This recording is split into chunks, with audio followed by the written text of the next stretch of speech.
하겠습니다. 제가 초등학교 다닐 때요. 그때 초등학교는 국민학교라고 하지 않았습니까?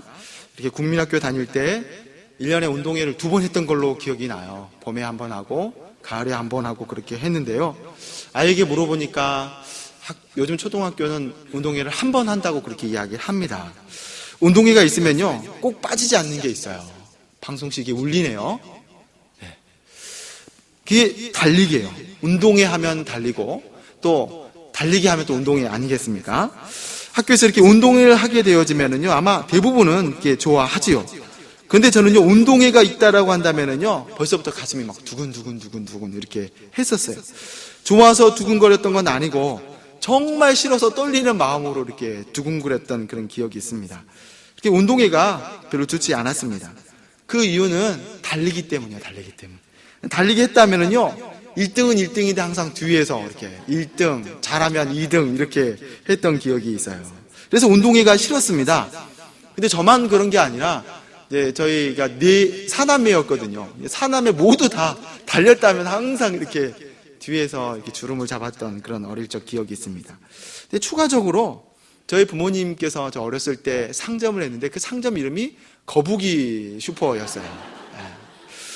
그래서 덕분에 우리 식구들은 달리기를 못해서 거북이이고 상점 이름이 거북이라서 거북이였던 어린 시절을 그렇게 보냈습니다. 운동회도 싫고 거북이도 싫고 그런 아픈 기억이 많았던 어린 시절을 보냈는데요. 그런데 아주 가끔씩 학교에서 체육대회를 하게 되어지면 달리기 하다 선생님께서 호각을 삑 하고 불지요. 그러면 달리던 친구들이 이제 달리다가 그 자리에서 뒤를 돌아서 선생님에게 이렇게 달려갔던 그런 기억들이 있는데요. 그렇게 그 자리에서 뒤돌게 되어지면 제일 꼴등이 1등이 되는 거가 되죠. 그럴 때는 참 이 꼴등인 게 좋았던 그런 어릴 적 기억이 있습니다. 우리가 이 땅에 살면서 돈이 많아서 부유하면 좋습니다. 그런데 그 부유함과 돈이 많아서 오게 되어지는 그 편안함이 신앙의 걸림이 되어지는 경우가 있어요. 요즘 작년도 그렇고 또 올해는 어떠는지 모르겠지만 3일씩, 4일씩, 길게는 6일씩 이렇게 긴 연휴가 있는 것들을 보게 되어지는데 그렇게 연휴가 길어지게 되면 항공사가 10,000원 중에 10,000원이 되는 거예요. 자리가 없어서 여행이 못 갈 정도가 그렇게 됩니다. 그렇게 휴일이 많아지면서 신앙생활도 등한시하는 분들이 있는 것들을 보게 되어지는데 하나님께서 은혜를 주셔서 부유해졌는데 그 부유한 것으로 인해서 신앙생활을 멀리 한다라고 하면은 그 부유함이 축복이 아닌 거지요. 요한계시록을 보게 되어지면 부유함으로 하나님께 책망을 들었던 교회가 있었습니다. 바로 라오디게아 교회였어요. 요한계시록 3장 17절의 말씀을 보게 되어지면 내가 말하기를 나는 부자라 부유하여 부족한 것이 없다 하나 내 곤고한 것과 가련한 것과 가난한 것과 눈먼 것과 벌거벗은 것을 알지 못하도다 이렇게 말씀하고 있습니다. 이 라오디아 교회는 부유한 교회였습니다. 소아시아 프리지아라고 하는 수도에 그 수도인 게 이게 라오디아인데 이 라오디아는 교통의 요충지였어요. 그래서 이 라오디아는 부유한 상업이 발달된 도시로서 이곳 도시는 다른 데 없이 스스로 자족할 수 있는 도시가 바로 이 라오디아라고 하는 도시였습니다. 특별히 이 라오디아에게는요 온천이 유명했는데 이 온천이 발달되면서 이 치료 산업이 또 굉장히 발달이 되었습니다. 그래서 안질이라든지 귀병이라든지 이런 것들이 치료하는 의술들이 이렇게 발달이 된 곳이 라오디게아였습니다. 근데 이 라오디게아 지역은요 약 6.5km 정도 떨어진 히에라볼리라고 하는 곳에서 이 수로를 통해서 온천을 이렇게 끌어당겨서 이렇게 사용을 했는데 여러분 이 6.5km에서 오는 온천이 라오디게아에 도착할 때쯤 되게 되어지면 아무리 뜨거웠던 온천이라 할지라도 도착하게 되어지면 미지근해지게 되지 않겠습니까? 그래서 요한계시록에서는 이런 사회적 배경으로 인하여서 이들의 신앙이 뜨겁지도 않고 차갑지도 않다라고 미지근한 신앙이다라고 책망하는 것을 볼 수가 있습니다. 그래서 너희 신앙을 위해서 안약을 사서 눈에 넣어보라 라고 그렇게 말씀하는 건데 너희 믿음의 상태가 어떤지 한번 돌아봐라 라고 하는 그런 의미로 이렇게 요한계시록에서 라오디게아 지역에 말씀하고 있는 것을 볼 수가 있습니다. 부유하기 때문에 신앙에 있어서 뜨겁지도 않고 차지도 않는 그 미지근한 신앙을 요한계시록에서는 지적하고 있는 것을 볼 수가 있습니다. 우리나라의 초대 기독교 역사를 보게 되어지면 좀 시대가 어렵고 또 황무하다 싶을 때에 오히려 그런 시대에 반하게 하나님을 더욱더 의지하고 하나님 앞에 더욱더 갈망하여서 나갔던 그런 역사를 볼 수가 있어요. 분명 오늘 이 시대에 옛날보다 잘 먹고 잘 사는 시대를 우리가 살고 있습니다. 저 정말 아주 어렸었을 때는 시골 동네여서도 그렇긴 하지만은 차를 구경하기가 굉장히 어려웠어요. 그런데 어떻습니까? 요즘은 대부분 집에 차 한 대씩 가지고 있고 또 어떤 집은 3대씩, 4대씩 그렇게 가지고 있는 집들을 보게 됩니다. 아무리 어렵다고 해도요, 옛날에 비하면 잘 사는 시대를 우리가 살고 있습니다. 부유한 시대라는 거예요. 그런데 잘 살다라고 해서 다 좋은 게 아닌 시대예요. 잘 살아도 더 정신이 없고 잘 살아서 돌아볼 곳을 돌아보지 못하는 그런 시대를 우리가 살고 있다는 거예요.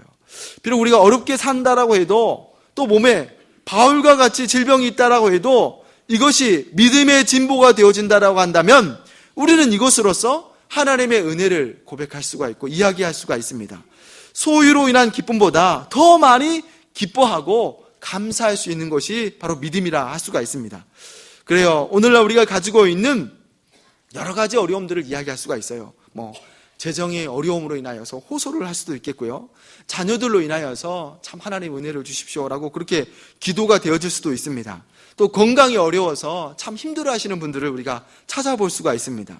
그런데 내가 가지고 있는 이 어려움들, 이것으로 인해서 하나님께 은혜를 구하면서 나올 수 있다고 한다면 이 연약한 것들로 인해서 붙잡았던 그 예수 그리스도 이름이 성경에서 약속하고 있는 그 마지막 날에 우리의 구원의 날에 은혜가 되어져서 우리의 이름이 심판의 날 때 불려지는 은혜가 있을 줄로 믿습니다. 그렇습니다. 오늘 본문을 기록한 사도 바울의 그 인생을 돌아보자라고 한다면은요, 참 바닥인 인생이다라고 그렇게 이야기할 수가 있어요. 참 상태가 좋지 않았습니다. 오늘 바울은 그의 어려움이 2중, 3중, 4중의 고난을 그렇게 겪고 있는 그런 사역의 현장에 있습니다. 사도 바울이 어떤 어려움이 있었습니까? 가장 먼저는 자신이 세운 교회가 어려웠다는 거죠. 당시 바울이 개척했던 교회들이 안과 밖으로 어려움을 그렇게 당하고 있었습니다. 교회 내에는 분열이 있었고 또 교회 밖으로는 이단 사상이 교회 안에 들어오게 되었는데 그 대표적인 이단 사상은 유대주의적 이단 사상이었어요. 이 유대주의 이상 사상은요, 율법을 지켜야 된다는 거예요. 은혜가 아니라 율법을 지켜야지 우리가 하나님께 은혜를 얻을 수 있다라고 그렇게 이야기를 합니다. 바울이 개척한 교회, 빌립보 교회, 고린도 교회, 데살로니가 교회들을 그렇게 이야기할 수가 있는데 그렇게 이단 사상이 들어와서 교회가 혼돈이 그렇게 빠지게 되었습니다. 편이 갈려지게 되어지고 또 이 개척한 바울을 이렇게 비방하게 되어지는 그런 모습도 일어났습니다. 이런 소식들이 바울에게 그렇게 들려지게 되어지면 바울이 그 마음이 어떠했겠습니까? 가슴이 무너지는 것 아니겠습니까? 내가 이 빌립보 교회를 어떻게 세운 교회인데 네가 이 교회를 세우기 위해서 얼마나 수고했는데 빌립보 교회를 세우기까지 바울은요 40대 가만매를 꽤 감당을 해야 했었고 빌립보 감옥에서 고생해서 그렇게 어렵게 세운 교회가 바로 빌립보 교회입니다. 그런데 그렇게 이단이 들어왔다라고 하는 그런 말로 인하여서 참으로 어렵겠다라는 생각을 해볼 수가 있어요. 현대도 그렇죠. 요즘에 보게 되어지면 신천지들이 교회를 혼란하게 해서 선 옮기기라고 그런 얘기가 있어요. 교회를 통째로 이렇게 자기 이단으로 빠지게 하게 하는 그런 일들을 이렇게 듣게 되어지는데 이런 소식들이 목회자에게 들려지게 되어지면 참 가슴이 아픕니다. 이 잘못된 이단 사상으로 미혹된 일들이 그렇게 있습니다. 여러분, 바울은 어떻겠습니까? 자신이 그렇게 고난 가운데 정말 믿음으로 세운 교회인데 이런 교회에 교리적 혼란이 있고 개척자인 자신을 비방한다라고 한다면은 참 가슴이 많이 아팠겠다 그렇게 생각해 볼 수가 있어요. 이렇게 교회가 어려움을 당하는 데에 바울 자신 스스로도 상황이 좋지 않습니다. 바울은 지금 로마의 감옥에 갇혀 있는 상황인 거예요. 이 로마의 감옥이라고 하는 것이 결코 좋지 않은 상황입니다. 요즘 우리나라는요, 극심한 빈곤층이 있는 사람들이 의식주의 문제를 해결이 안 되니까 일부러 감옥에 들어가려고 범죄를 행한다라고 하는 그런 이야기를 듣기도 하는데요. 당시 로마는요, 몸이 감옥에 있어도 자신이 먹을 거랑 입을 거를 다 해결해야 하는 그런 상황이었습니다. 그래서 감옥 안에 있으면서 외부의 도움이 없으면 외부의 도움을 받지 못한다라고 하면은 살아내기 어려운 것이 감옥의 그 환경이었습니다. 거기다 바울이 어려움이 있는 것이 자신이 가까이 있었던 사람들이 하나 둘씩 그렇게 떠나는 상황이 있었습니다. 디모데후서 4장 10절의 말씀을 보게 되어지면 대만은 이 세상을 사랑하여 나를 버리고 데살로니가로 가고 그레기스게는 갈라디아로, 디도는 달마디아로 갔고라고 이렇게 말씀하고 있습니다. 이렇게 감옥 안에 갇혀 있으면서 그 전에는 자신에게 참 힘이 되었고 도움이 되었던 사람들이 이제 이렇게 어려운 상황이 있어 버리니까 더 이상 도와주지 못하고 한 사람 한 사람씩 자기를 떠나고 있다라고 그렇게 고백하고 있습니다. 참 사람이 힘든 게 여러분 이런 부분 아니겠습니까? 내가 힘이 있고 능력이 있으면 막 여러 사람들이 와서 도움도 주고 막 힘이 되어주고 그러는데 이렇게 힘이 없어지게 되어지니까 믿었던 사람들이 한 명씩 다 떠나나가는 거예요.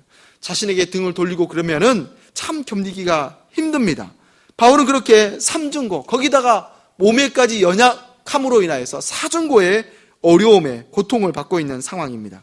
근데 우리가 이 빌립보서의 말씀을 보게 되어지면 놀라운 사실을 발견하게 됩니다. 가장 힘들고 고난의 좌절의 상황 가운데에서 사도 바울이 강조하고 있는 것이 무엇이냐라고 하는 거예요. 이 빌립보서의 말씀을 통하여서 사도 바울이 무엇을 이야기하고 있습니까?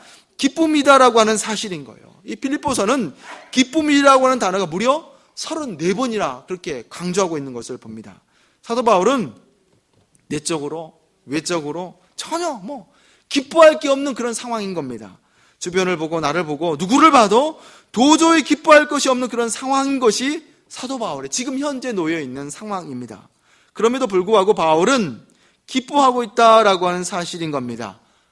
또 본인뿐만 아니라 이 사실을, 이 서신을 읽고 있는 빌립보 교인들을 향하여서도 명령하는 것이 기뻐하라는 거예요. 기뻐하고 기뻐하라라고 하는 것을 계속적으로 강조하고 있는 것을 볼 수 있습니다. 그럼 바울이 어떻게 기뻐할 수 있는가? 도무지 기뻐할 수 없는 그 상황 가운데서 어떻게 기뻐하는가? 우리는 이 부분이 오늘을 사는 이 현대인들에게 너무너무 필요한 말씀이다 여겨집니다. 어떻게 보면요, 우리가 집을 장만하는 것보다도, 몸에 병이 있어서 고난을 받고 있는 것보다도, 재정에 어려움이 있는 것보다도 바울이 빌립보 교회 성도들을 향해서 권면하는 기쁨이 오늘 이 시대에 사는 우리에게 너무도 필요한 그런 말씀이다 싶습니다. 여러분 기뻐하십니까? 기뻐해야 합니다. 기쁨은 우리가 이 땅을 살아내는 그런 힘이 되어지는 거예요. 기쁨은 성도가 성도로 살아가는 능력의 기본입니다. 기본. 그래서 우리가 빠지지 말고 기도해야 할 여러 가지 기도가 있는데 기쁨을 위해서 기도해야 합니다. 하나님, 내게 기쁨을 주십시오. 하나님, 내게 감사할 수 있는 능력을 주십시오. 하나님, 내게 기쁨으로 찬송할 수 있는 능력을 주십시오 하는 그런 기도가 필요하다는 거예요. 그렇습니다. 기쁨이 있으면 되는 거예요. 기쁨은요, 많은 악한 환경들을 넉넉히 이기게 하는 힘이 되어집니다. 요즘 결혼하는 나이가 점점 이렇게 늦춰지는 그런 시기인데요. 어떤 분이 늦은 나이에 이제 결혼을 하게 되었어요. 친구들과 결혼식을 이렇게 다 마치고 나서 이제 집들이라는 시간이 되어서 초대를 해서 저녁 식사를 맛있게 했습니다. 아내 되는 사람이 와서 이렇게 상을 치우는데요. 상을 들고 이렇게 나가는 데에 이 나가는 그 뒷모습을 보면서 이 남편이 하는 말이, 야, 저 뒷모습 참 이쁘지 않냐? 내가 저 뒷모습에 반해가지고 결혼하게 됐다라고 그렇게 얘기를 하더라는 거예요. 앞모습에 별로 자신이 없었는지 뒷모습에 내가 반해가지고 결혼했다라는 그런 이야기를 합니다. 다른 사람에게는 정말 별것이 아닐 수 있습니다. 그런데 자신에게는요, 그 뒷모습이 너무 매력으로 다가와서 결혼까지 하게 되었다라는 그런 말을 해요. 우리가 사랑에 빠지는 것, 많은 것이 필요한 게 아닌 것 같아요. 정말 매력적인 것 한 가지만 있다라고 해도 그 사람의 전부를 다 끌어안을 수 있지 않을까 이렇게 생각이 되어집니다. 그런데 문제는 결혼 나가서 콩깍지가 벗어지게 되어지면 그때부터 어려움이 오게 되어지는데, 일단 결혼하기까지는요, 한 가지 매력으로서 충분히 그 사람의 모두를 끌어안을 수 있는 것들을 보게 되어져요. 오늘 사도 바울에게 많은 문제가 있었습니다. 한 가지, 두 가지, 세 가지, 100가지도 이야기하려면 이야기할 수 있는 것이 사도 바울의 고충입니다. 그런데 오늘 오직 한 가지가 이 모든 사도 바울의 문제를 덮고 있는 것을 볼 수가 있는데, 그럼 그 한 가지가 뭐냐? 오늘 본문의 8절의 말씀, 우리 8절의 말씀을 보게 되어지면, 또한 모든 것을 해로 여김은 내 주 그리스도 예수를 아는 지식이 가장 고상함을 인함이라. 내가 그를 위하여 모든 것을 잃어버리고 배선물로 여김은 그리스도를 얻고라고 그렇게 말씀하고 있어요. 예수 그리스도를 아는 지식, 예수 그리스도에 인하여서 모든 것이 감당하고도 남는다라고 그렇게 사도 바울은 말씀하고 있습니다. 바울이 예수 그리스도를 알기 전까지는 자신에게 거대한 기둥과 같은 것이 있었습니다. 그것은 바로 자신의 사회적 입지였다는 거예요. 사도 바울은요, 그의 가문이 참 위대했습니다. 5절의 말씀 보게 되어지면 같이 읽겠습니다. 시작. 내가 낳은 할례를 받고 베냐 히브리인 중에 히브리인이요 율법으로는 바리새인이라. 네, 이렇게 자신을 소개하고 있어요. 사실 이 본문은 빌립보 교회에 찾아온 율법주의자들을 향하여서 내가 율법으로서 전혀 흠이 없는 사람이다 라고 하는 것을 밝히기 위해서 이 본문을 이렇게 밝히는 것을 볼 수 있는데, 그러면서 동시에 바울 자신이 예수님을 믿기 전까지 내가 어떤 것에 주력하면서 살았는지를 그렇게 밝히고 있는 모습이라고 할 수가 있어요. 바울이 오늘 우리나라로 말하자고 한다면은요, 서울대 출신인 겁니다. 여러분, 당시 가말리엘 문화생이라고 했는데, 당시 가말리엘 문화생이라고 한다면은 가장 인정해주는 학파라고 할 수가 있는 거예요. 스승 중에 스승이라고 그렇게 할 수가 있는 학파가 가말리엘 학파였습니다. 거기다가 바울은요, 오늘 본문에 소개되고 있지 않지만 로마의 시민권을 가지고 있었던 사람입니다. 당시 이 시민권이라고 하는 것은 이스라엘을 넘어서 전 유럽에 정말 이 부러움의 대상이 될 수밖에 없는 것이 로마의 시민권이었습니다. 그래서 어떻게든지 이 시민권을 받기 위해서 고군분투하는 데에 수많은 돈을 들여서라도 사고 싶어 했던 것이 로마의 시민권이었습니다. 지금으로 하자면요, 미국 유학파인 거죠. 바울이 이 시민권을 돈으로 샀다는 것이 아니고 그냥 태어나 보니까 이미 아버지 때부터인지 할아버지 때부터인지 이미 로마의 시민으로서 살고 있다라고 하는 것을 그렇게 이야기하고 있습니다. 오늘날 많은 사람들이 보여주는 것을 위해서 삽니다. 그래서 어떻게든지 좋은 옷을 입지요. 좋은 옷을 입고 좋은 차를 타고 좋은 집, 넓은 집에서 살려고 하는 것을 이렇게 바라고 소망합니다. 교회라고 해서 그렇지 않는 건 아니에요. 교인 목회자들 사이에서도요, 단독 목회를 한다라고 하면은 제일 먼저 물어보는 것이 성도님들 얼마나 신실해? 교회가 어떤 사역들을 감당하고 있어? 라고 하는 것을 물어보기 전에 교회 몇 명 모여? 라고 그렇게 물어보는 것을 보게 됩니다. 다른 사람 말할 것도 아니고요. 저도 친구들이 담임 목회, 담임 사역 시작했다라고 하면 제일 먼저 물어보는 게 얼마나 모여? 라고 그렇게 물어보는 그 연약함들을 이렇게 보여요. 여러분, 보이는 것이 전부라고 한다면은요, 사도 바울은 어떤 사람입니까? 장가를 못 갔죠. 장가를 못 갔으니 자녀들도 없는 것이고 집도 없지. 로마의 사형틀에서 목이 달려서 죽었으니 가장 비참한 사람 중에 비참한 사람이다라고 그렇게 이야기할 수가 있어요. 여러분, 또 보여지는 것이 전부라고 한다면 우리 예수님은 어떻습니까? 바울보다 더 심한 상태 아니겠습니까? 십자가에서 처참하게 죽는 그 예수님의 모습은요, 가장 불쌍한 사람이 되어지는 겁니다. 우리 믿음의 사람들은 보이는 것보다도 보이지 않는 것에 더 가치를 두어야 되는 줄로 믿습니다. 사도 바울이 이렇게 삼중고의 고난이 있으면서도 그의 서신 빌립보서에서 기쁨이라고 하는 것을 강조하는 데에, 그럼 그 이유가 무엇이겠습니까? 다른 것이 아닌 줄로 믿습니다. 예수 그리스도라고 하는 확실한 반석 위에 서 있는 믿음인 줄로 믿습니다. 중심이 견고하게 되어지면요, 어떠한 일도 감당하게 되어지는 거예요. 어떤 시험이 와도 이겨내는 줄로 믿습니다. 반면에 그리스도인에게 문제가 있다면 그건 다른 게 아닌 거예요. 중심이 견고하지 못함의 문제인 줄로 믿습니다. 우리가 견고하게 설 수 있는 힘이 있어야 하겠어요. 지난주에요, 기독교 연합집회에 소광소 목사님께서 오셔서 말씀을 이렇게 전하셨습니다. 제가 한 7년 전, 8년 전 목사님의 이게 설교를 연합집회를 통해서 이렇게 다른 집회를 통해서 이렇게 참석했는데요. 첫날 집회를 참석하고 나서 이제 아내에게 제가 이렇게 얘기했어요. 역시 소광소 목사님이셔. 나하고 정말 안 맞는 것 같아. 라고 그렇게 이야기를 했습니다. 이 새 에덴교회, 참 규모 있는 교회이고, 대내외적으로 소광소 목사님 많은 활동을 하십니다. 우리나라의 사역자로서 정말 필요한 것에 이렇게 사용되어지는 목사님이라는 거예요. 그런데 이렇게 말씀을 들어보니까요, 설교 중에 이렇게 다리를 이렇게 떨면서 말씀을 전하시더라고요. 다리를 떨면서. 이거 참 이렇게 특이하다, 독보적이다라고 이렇게 생각이 들었어요. 다리를 떨면서 설교를 한다. 또 이렇게 보니까요, 이분이 비염이 굉장히 심하신 것 같더라고요. 설교하시면서 이렇게 해요. 또 이렇게 캉캉 하시고, 또 비염이 심하니까 이렇게 콧물이 자주 나요. 설교하면서 화장지로 코를 몇 번을 이렇게 푸시더라고요. 예, 설교자로서 이게 좀 편치는 않았습니다. 또 이게 붕해라고 하는 특징이 있어서 그런지 몰라도요, 이게 설교하시면서 욕을 좀 많이 하시더라고요. 욕을 이렇게 좀 많이 하시고, 또 이분이 음악적 감각이 대단하세요. 그래서 가요를 참 많이 이렇게 선점하셔서 설교 반, 가요 반 부를 정도로 정말 많은 가요를 이렇게 부르시더라고요. 예, 이렇게 다리를 떨고, 킁킁거리고, 코 풀고, 뭐, 욕하고, 가요도 많이 부르고, 이런 모습이 참 설교자로서 참 진귀하다라는 생각들을 이렇게 해보게 되었어요. 이렇게 설교가 쉽지 않은데, 그런데요, 제가요, 월요일부터서 화요일, 수요일까지 집회를 다 참석을 했습니다. 근데 그렇게 집회를 참석하면서 정말 발견되어지는 것은 이 송광섭 목사님이 본질에 대한 확고한 것이 있다, 본질에 대해서 강하구나라고 하는 생각을 하게 되었어요. 내가 가지고 있는 본질은 어느 것도 다 뛰어넘는다라고 하는 거예요. 이 확신으로 이 설교 중에 5종 세트, 6종 세트를 해도요, 별로 문제로 여기지 않는 것들을 보게 됩니다.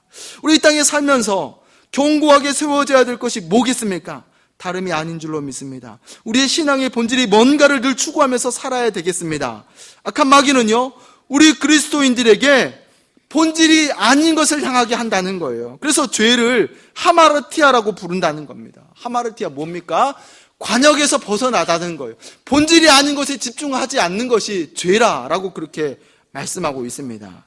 마귀는 어떻게든지 그렇게 본질이 아닌 것에 우리의 마음을 쏟아붓도록 그렇게 부추깁니다. 그런데 우리 그리스도인들은 늘 그렇게 본질인가, 본질이 아닌가, 이것을 추구하면서 살아야 한다는 거예요. 우리가 본질이 아닌 것에 마음이 갈라져서는 안 되는 줄로 믿습니다. 사람은 누구나 연약해요. 그 사람이 연약해도 본질을 붙잡을 수 있도록 해야 되는 것이지, 자꾸 연약하다라고 하는 것을 이렇게 들추길 필요는 없다고 여겨집니다. 초대교회 성도들에게 우상에 드려진 음식을 먹을 것인가 말아야 할 건가시 가지고 논쟁이 심하게 일었어요. 충분히 이걸 가지고 이야기할 수가 있습니다. 그런데 사도 바울은요, 나는 연약한 믿음 가지는 사람을 위해서 이 제사 음식을 먹을 수도 있는데 먹지 않겠다라고 이렇게 고백하고 있어요. 여러분, 무엇이 중요합니까? 제사 음식을 먹고 안 먹고가 중요한 것이 아닌 거예요. 그 사람이 예수 그리스도 이름으로 바로 세워줄 수 있다라고 한다면 그 사람의 믿음을 위해서 내가 제사에 바친 우상에 바친 음식을 먹지 않겠다라고 이렇게 고백하고 있는 사도 바울의 모습을 볼 수가 있습니다. 그래서 결론과 같이 오늘 그리스도인들에게 삶의 무게를 두어야 할 것을 말씀하고 있는데, 오늘 보면 12절의 말씀입니다. 내가 이미 얻었다 함도 아니요 온전히 이뤘다 함도 아니라 오직 내가 그리스도 예수께 잡힌 바 된 그것을 잡으려고 쫓아가노라, 그렇게 말씀하고 있어요. 오늘 본문에 잡으러 쫓아가노라고 할 때에 헬라어 단어로는 디오코라고 하는 단어를 사용합니다. 이 단어의 의미를 세 가지 정도로 생각해 볼 수가 있어요. 먼저는 경주할 때 이 디오코라고 하는 단어를 사용하는데요, 우리가 배너라는 영화에서도 보게 되어지면 말을 타고 이렇게 경주하는 장면을 볼 수가 있습니다. 이 엄청난 속도로 말이 이렇게 질주를 하게 되어지는데, 그러면 이 말을 이끄는 주자는요, 뒤를 봐서는 안 되는 거예요. 오직 목표만 향하여서 그렇게 말을 채찍질하면서 나간다라고 하는 의미를 사용할 때 디오코, 쫓는다라고 하는 그런 의미로 사용합니다. 또 두 번째로는 이 당시에 사냥을 하게 되어질 때 이 디오코라고 하는 단어를 사용하는데, 당시에 사냥꾼들이 사냥을 하게 되어지면 이 사냥 대회의 기준이 뭐냐라는 거예요. 덜 살찌고 더 튼실한 짐승을 잡는 것이 우승의 기준이라는 거예요. 그렇다면은 더 좋은 사냥감을 향하여서 다른 토끼가 있고 염소가 있다, 사슴이 있다라고 하면은 토끼를 다 내려놓고 이 사슴을 향하여서 오직 집중하여서 달려간다라고 할 때 디오코라고 하는 그런 의미를 사용합니다. 또 우리가 100m 육상 달리기 할 때 사용하는 그 의미로 사용하여지는데, 다름질할 때 전력을 다해서 뛰는 것을 의미해요. 선수들이 여러분 100m 달리기 할 때 몇 번 숨을 쉽니까? 예, 한 번도 숨을 쉬지 않는 거예요. 단숨에 이 100m를 달려내는 것입니다. 그렇습니다. 이렇게 디오코, 오직 하나님께서 내게 주신 것 예수 그리스도를 인하여서 집중하여서 다름질하는 사도 바울의 그 말씀을 우리가 발견할 수가 있습니다. 바울은 분명하고 견고한 표대가 있었습니다. 그분은 바로 예수 그리스도였습니다. 바울은 이 예수 그리스도로 말미암아서 이 땅의 모든 것이 해석되어지는 사람이었어요. 기쁨도 고난도, 어려움도, 아픔도 모두 다 예수 그리스도 이름으로 해석이 되어지는 사람이었습니다. 바울은 내게 있어서 기쁨도 예수 그리스도이시고 고난을 당하도 예수 그리스도 위로를 얻게 되어지고 주변에 배신이 있어도 마음에 어려움이 있어도 예수 그리스도로 말미암아서 넉넉히 감당하는 그런 사람이었습니다. 그렇습니다. 바울은 모든 것이 예수 그리스도로 말미암아서 해석이 되어지는 사람이었습니다. 오늘 사도 바울과 같이 중심이 바로 서서 삶을 해석해낼 수 있는 능력을 가지시기를 주님의 이름으로 축원합니다. 우리가 기도하고 말씀을 읽고 또 성령 충만을 받기 위해서 은혜를 구하지 않습니까? 그런데 이 모든 것들이 지향해야 되는 것이 무엇이냐라고 하는 것을 물을 때에 다름이 아닌 거예요. 이 땅의 삶을 살면서 해석해낼 수 있는 그 능력을 부여받는 것입니다. 기도하고 말씀 읽고 성령 충만함을 구하는 것의 주 목적은 바로 해석해낸 능력인 것입니다. 예수 그리스도의 이름으로 감사로 받으시고 감사함으로 받으셔서 아무것도 버릴 것이 없는 저와 여러분이 되시기를 주님의 이름으로 축원합니다. 기도하겠습니다. 좋으신 아버지 하나님,